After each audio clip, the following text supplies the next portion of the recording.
Hello, everybody. Welcome back to the Virtual Recruiting Summit. We have once again a wonderful session on the webinar today. First of two that he's going to do is my good training friend, Doug Beabout.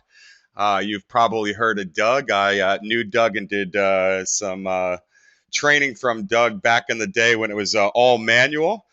You can learn about Doug, of course, on his bio. He does great stuff. He's got dougbeabout.com.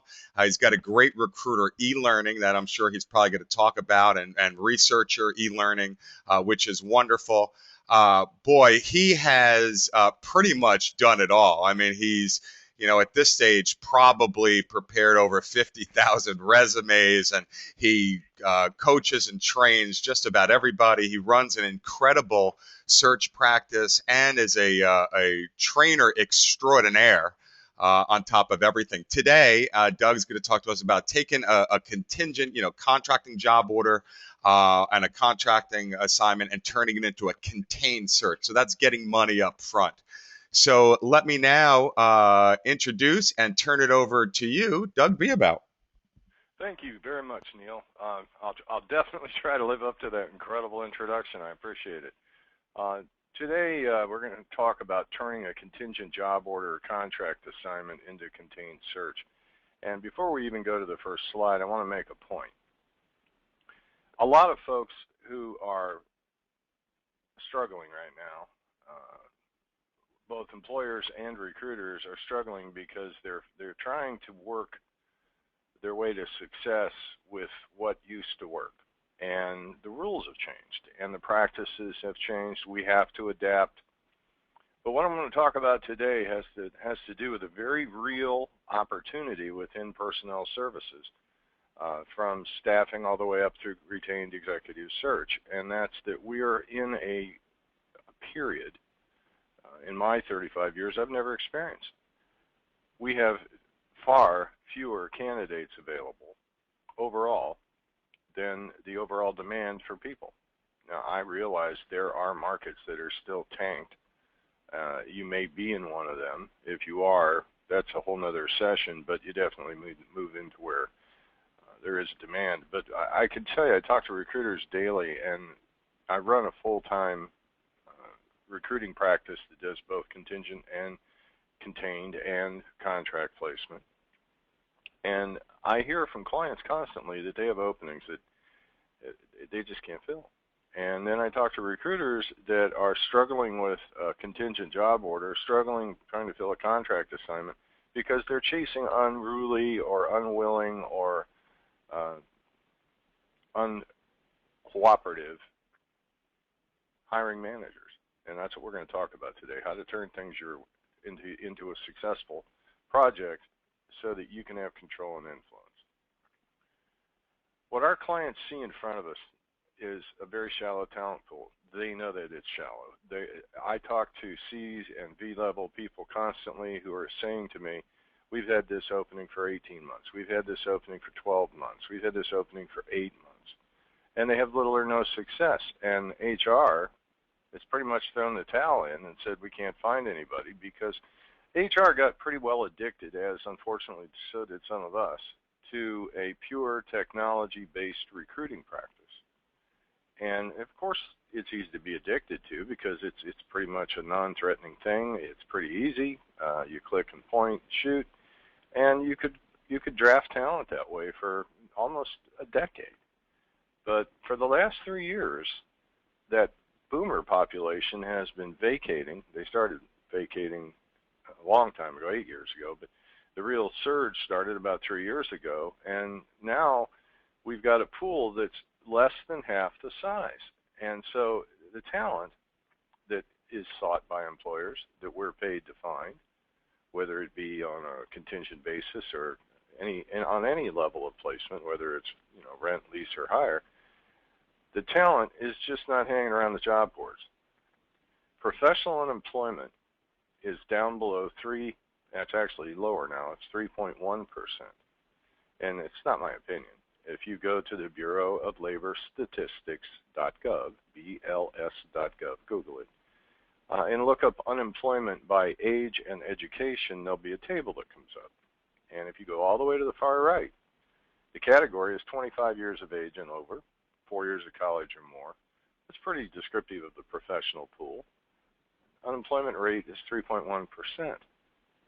Now, on the other extreme, with high schoolers and GED candidates, we're talking 40%, 20% in some areas. But that's not where we're going to see the majority of our opportunities for the next 7 to 10 years. It's going to be in the professional ranks. Employers are now turning towards recruiters that have changed the way they do things. If you're coming at an employer with your 60-second elevator speech because you were really good at this and you got it down to a science and you get a lot of success from it and you have your own name on Wikipedia or whatever, that's just not flying very well with these new Gen X hiring managers. So they're looking for people that are achievers, not the teaming approach. And what I mean by that, I'm not saying teams are bad. Of course they're not. But the successful recruiter today isn't going to go along with the group. They're going to go along on the route that they have to be on, because they've always been, the best recruiters are always pretty predatory in their nature. They're not farmer, gatherer, nurturer types. They're predatory. They're very honest, though. And when they talk to clients, they listen. They do a great job of listening. But when the client starts preaching a mantra that's counterintuitive to successful hiring, they tell them it's not right. And the one and biggest differentiation in 2013 between recruiters that are excelling and running out of deposit slips and those that are struggling is the ones that are struggling have not picked up the phone. Or if they have, they haven't picked it up and used any proven techniques. Top recruiters are kind of controllers. We have kind of an obsession with being in control of things. Why? Because we want to have everybody win. We want our candidate to win, our client to win. We certainly want to win. We want to go to the bank. And so you have to be in control of the process because we know how it works. We know why it works. But employers have had a hiatus. They've had a vacation, basically, from hiring aggressively for a lot of years. And so they've lost sight of the process. They've lost sight of the practicality of what you should do. And they were not necessarily well mentored by their predecessors because their predecessors were being cut loose ahead of time or they were retiring. And successful recruiters are also instinctive or gut feelers. If it doesn't feel right, if there's something about the situation that doesn't feel right, they dig until they find the problem. You got to find the hole before it finds you, because if it finds you, then your competitor fills the job. Top billers today are using reference calls as marketing leverage. What do I mean by that? Well, in doing placement, we need to have a very strong presentation. We need to be able to put a candidate in front of a client, no matter how we do it, whether it's contract or it's direct or it's temp. When we make a placement of someone, I'm not talking about some of the stuff boxes, of course, but if you're talking about professional placement, we're recruiters, and I love you guys. We're kindred spirits, but we've got a problem. We're recruiters. And so when we're on the phone with employers and we say, hey, we've got a candidate that could do these things for you, it shakes down to them listening to your opinion. Now, follow with me here, because what we do to gain advantage in those calls is to have the opinion of that individual's peer. Now, I know that it's been a hard, concrete habit of recruiters and employers not to even think of doing references until an offer is imminent or on the table. And typically in that pre-offer stage, we wait for an employer to say, hey, let's check references, and then we get all excited about it. And frankly, we've learned for the last 15, 20 years that it's to our advantage to check references before we present. In doing so, we make it clear to the reference we haven't presented a candidate yet. We make it clear that we're doing a job to verify and validate what this individual they know has claimed to have done. And when you go through a reference call, it's got to be more than, would you rehire? What did you think of them? It's got to be a detailed, in-depth reference call. That's a session in itself. But if you do it right, you're talking to a hiring manager who is very likely frustrated trying to fill jobs and frustrated with recruiters that are finding them resumes from job boards and replicating what their HR people can do. So if you're on the phone with a reference, you're on the phone with a hiring decision maker. And it's a wonderful passive marketing tool. And it's a great way for you to start to talk to that person on other levels in a follow-up or even on that same phone call. So we always make sure that we go through our due diligence first and become the consummate professional, asking the right questions and not being afraid to ask the right questions and not trying to compromise the validity of the reference by insinuating interest one way or the other, but being objective. They see that, they notice that, and they notice that it's different and they like it. And then when you follow up with that hiring manager, they've already got a positive impression of you. And if you're going to get contained searches, if you're going to get paid some money up front, and you're going to get that money, whether it's currently under contract, placement, or it's under contingent, you've got to have credibility. So one of the other things that top producers are doing is they seize these recruitable searches when the hiring managers are too busy.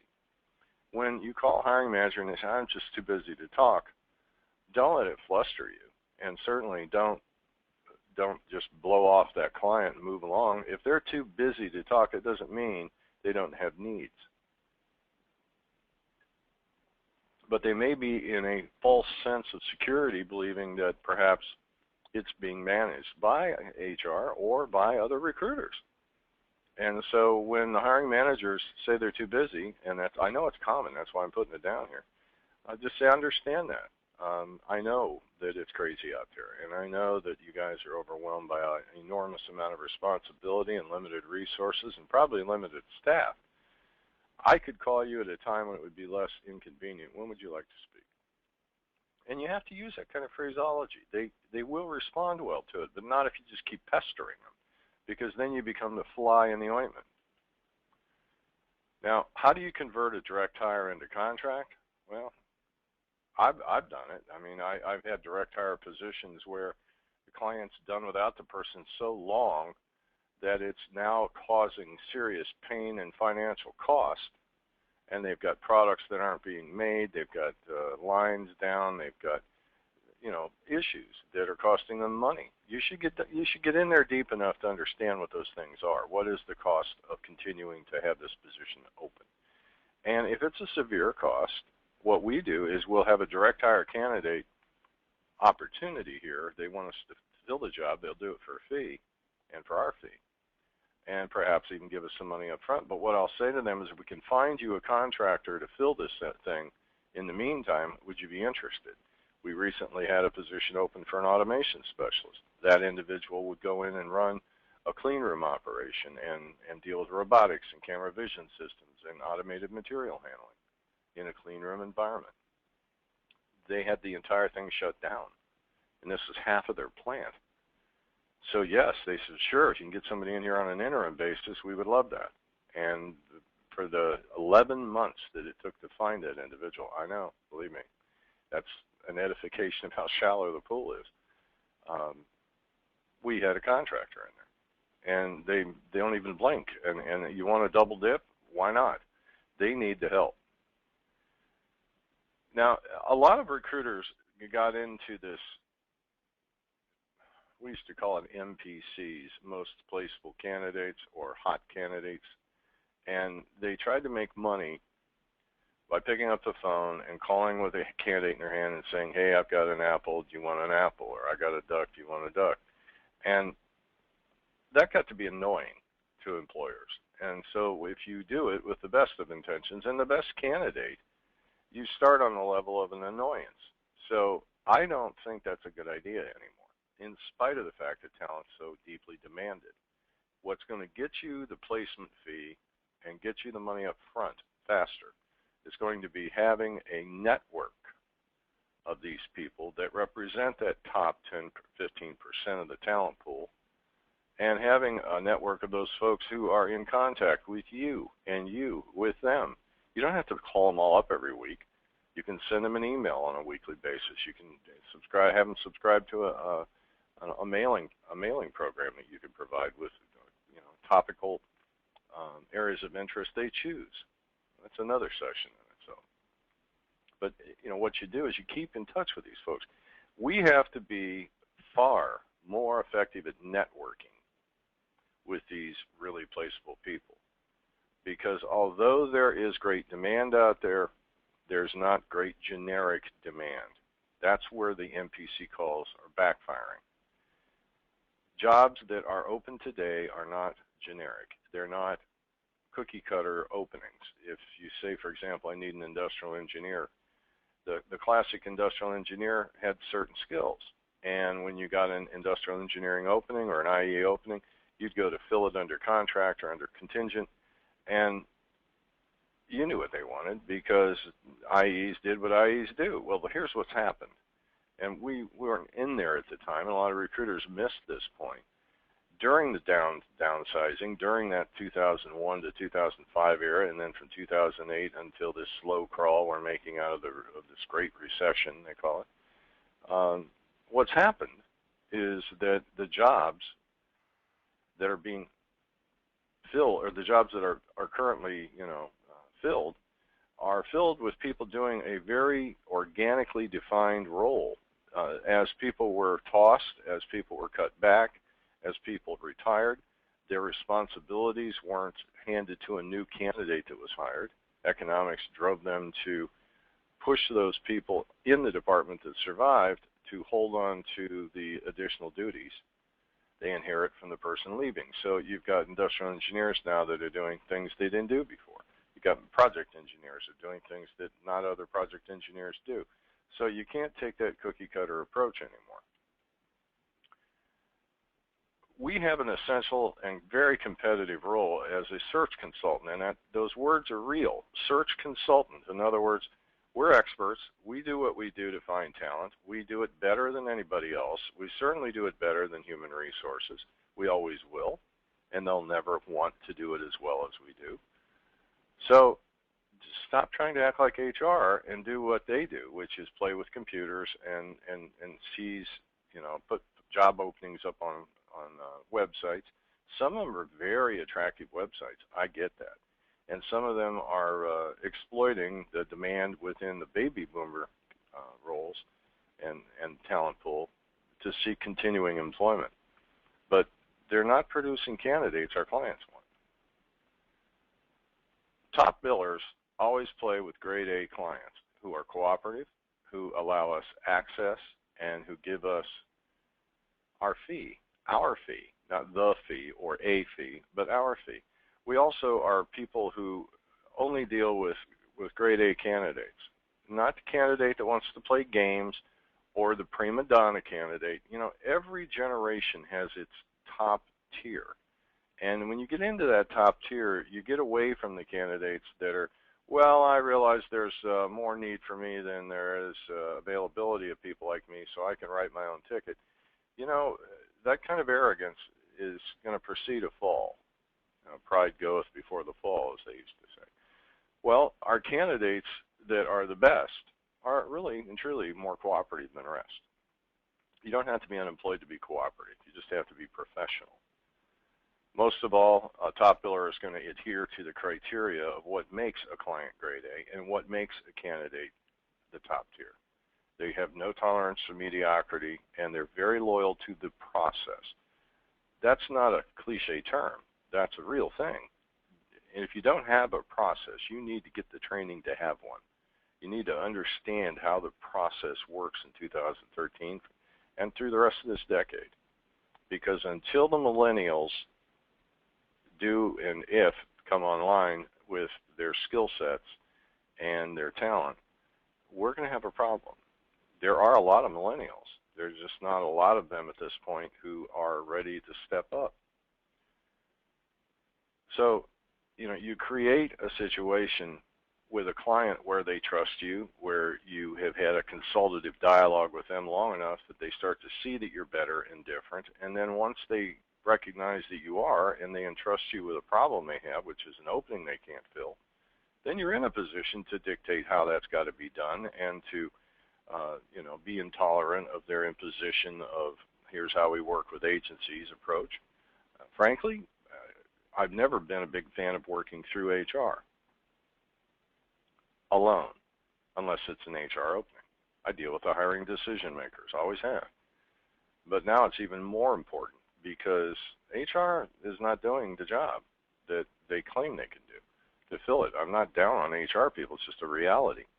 And so if a client says, well, yeah, here's our needs, but you've got to work entirely through HR, that's going to say, well, I'd have to pass because I've got candidates that I can contact. I've got people in my competency network that I can turn on, but if I've got to go through a third party to get something going, your competitors are going to hire those people before you do. And I'd rather do no harm.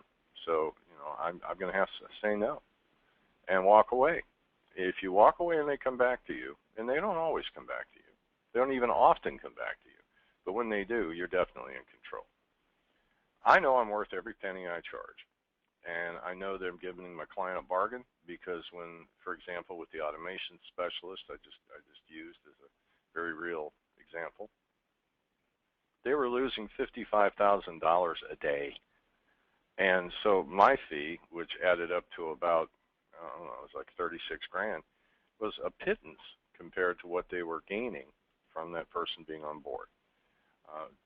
If you know your process and you understand your process, you'll know it's the best way to find talent, and you won't be afraid to give a client the counsel they need so they can understand how to be helped. And not a lot of companies are going to deserve your time and best efforts.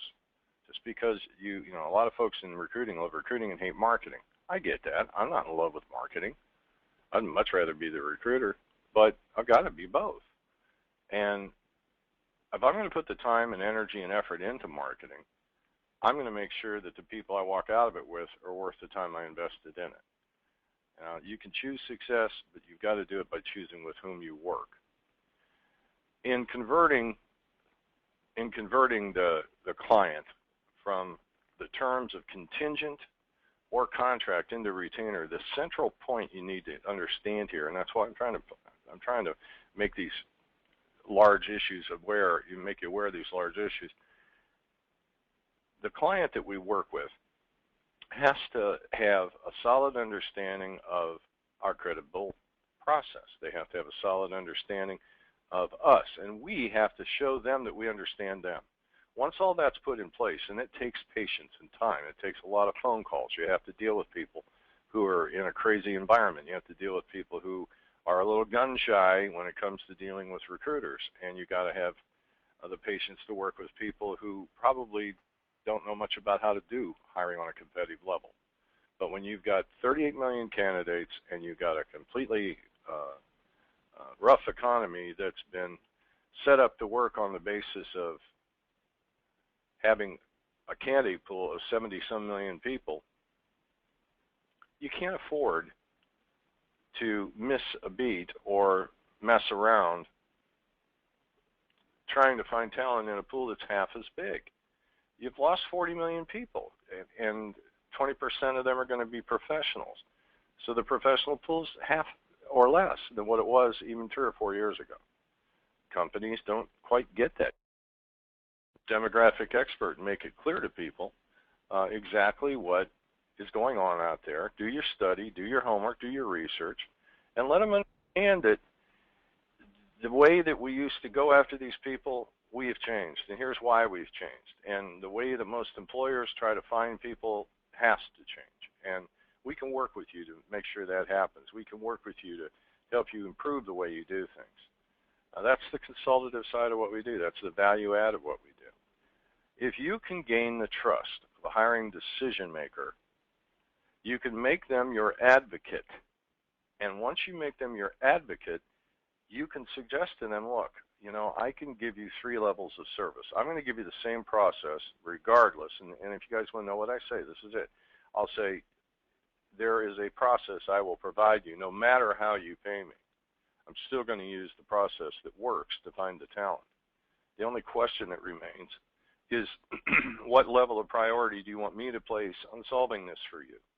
If you want me to find you someone on an interim basis, I'll do it on a contract. We'll put them in there and they'll work for you until you don't need them anymore.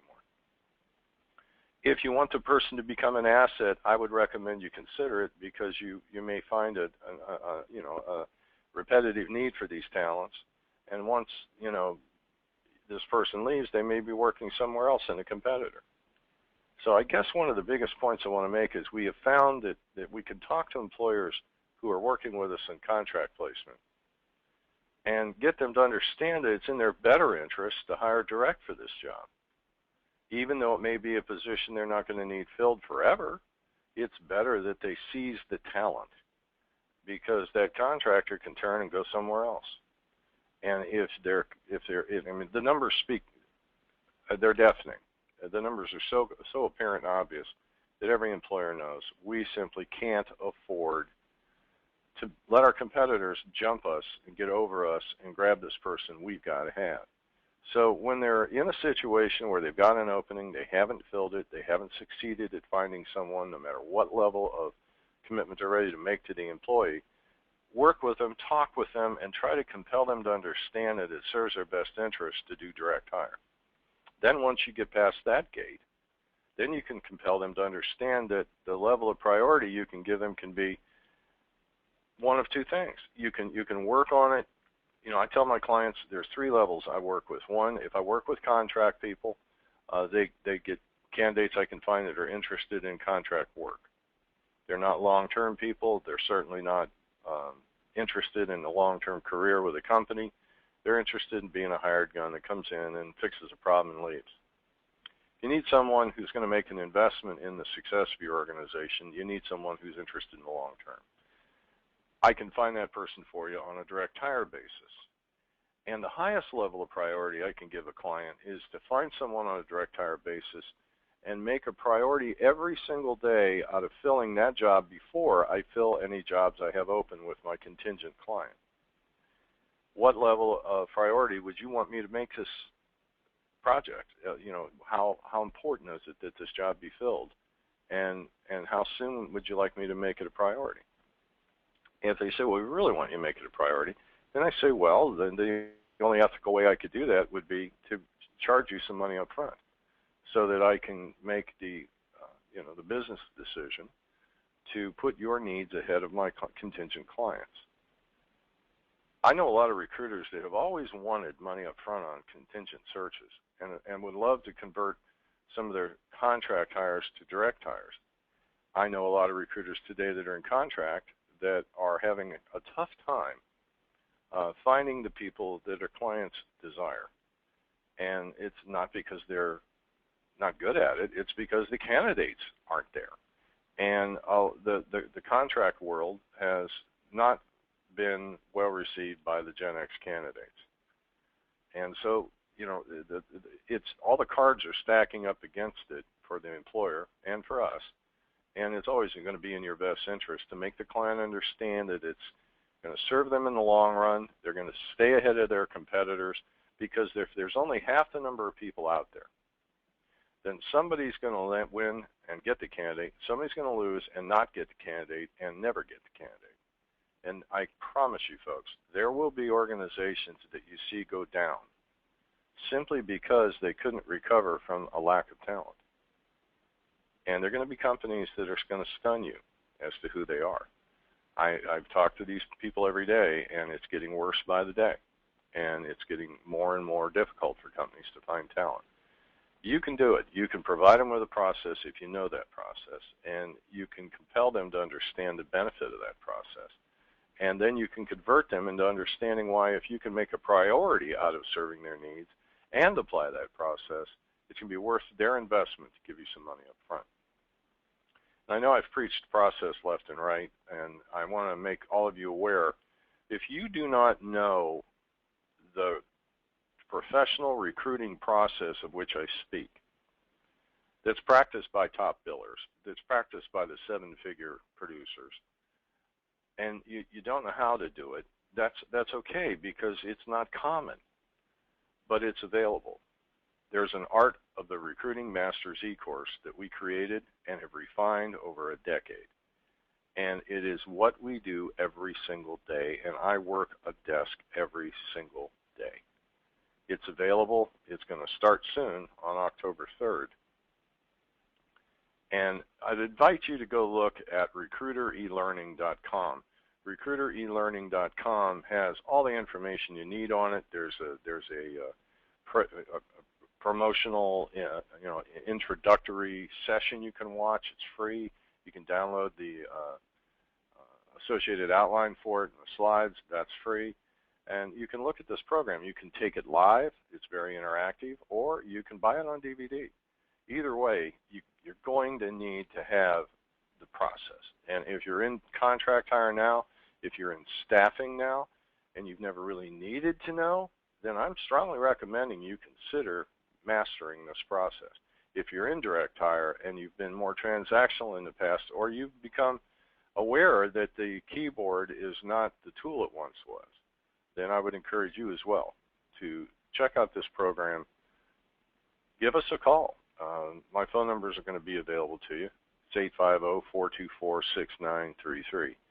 Another thing that's happened is finding talents. As you know, it's become tough. And it's become very time consuming. So what we've created is a researcher e-course. This e-course is dedicated to the creation of people who become an extension of you as a recruiter.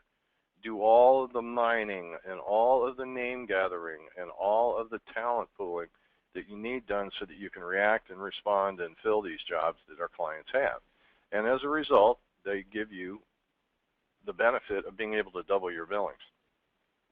Go to researcherelearning.com and check out that course. If you have someone right now that's a recruiter that needs to learn how to do recruiting on a different level or a better level, if you have an admin person that you want to see become a greater asset in your office, if you're in staffing and you want to grow into direct hire, this particular course can be very beneficial to you. All right, well, I also want to make the point here today that this session is one that's going to be controversial with a lot of folks. I know that because we get stuck in our habits. We get stuck in a rut sometimes. And the one thing I've learned over 35 years of doing this is that you have to be very flexible. Conditions change, circumstances change, never as much as they have in the last 3 to 5 years. I've seen enormous change, but predictable change. It's not going to go away for a long time. Talent pool is not going to suddenly, create itself.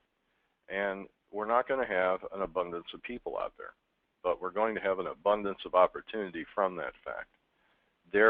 When there's a shortage like there is now, and there's never been before and not likely going to be for the next 20 to 30 years, right now and for the next 7 to 10 years, the direct hire side of the world is going to have the most golden era it's ever had if you know how to produce and if you know how to perform.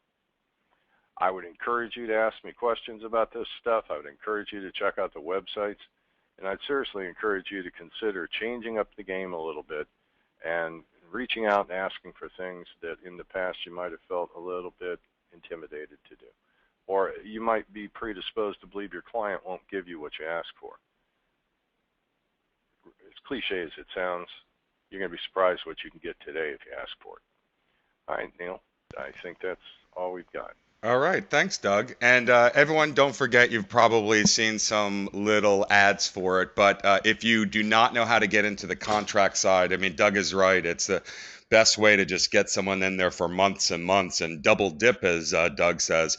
Do check out at my website, thedynamicsale.com. Click on the back office, and you get all my training for free, one-on-one coaching, and no charge for any of it other than our really inexpensive markup. So it's a really great deal. So do check that out. Doug, really good stuff. As always, I know we're going to see you again tomorrow. So thank you so much for your time. My pleasure, Neil.